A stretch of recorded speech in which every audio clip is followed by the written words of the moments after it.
So the three main characters in this movie are in their like 50s and 60s. I appreciate that. It's not too often you see a movie where all the main characters are old and unattractive and assholes.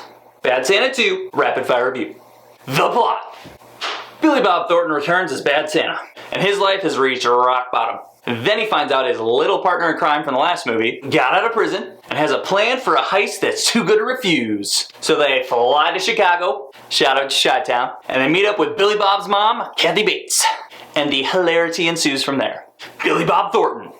He's a piece of shit, but I love his character. He's alcoholic, he's an asshole, but he's charming in a weird way. He hasn't grown or learned anything from the last movie. And he's quite literally the worst Santa ever. Not quite sure how he's still alive. Once again, Billy Bob's hilarious as his character, and frankly, it's nice to see him back. Tony Cox.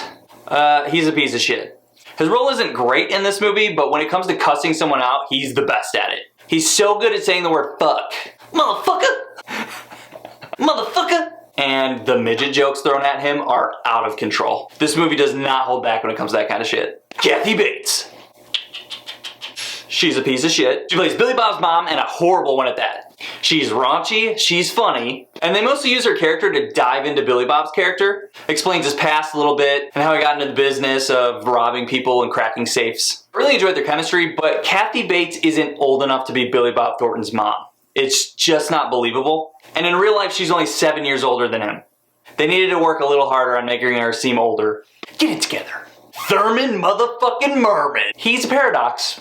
I liked him the least, but I laughed at his jokes the most. In the first movie, as a kid, you could believe how dumb he was, and it wasn't too overbearing. But in this, it just doesn't work, because he's 21 years old now, and he's still just as dumb as he was in the first Bad Santa. So it's just unrealistic. That being said, everything that comes out of his mouth is great. So dumb, so funny. He's a great sandwich maker. Overall, it's fine. It's a watered down version of Bad Santa. The trailers ruined most of the jokes, but I still laughed a lot at this movie. It was raunchy, there was tons of swearing, which I appreciate. It was completely politically incorrect. There's some pretty dirty sex.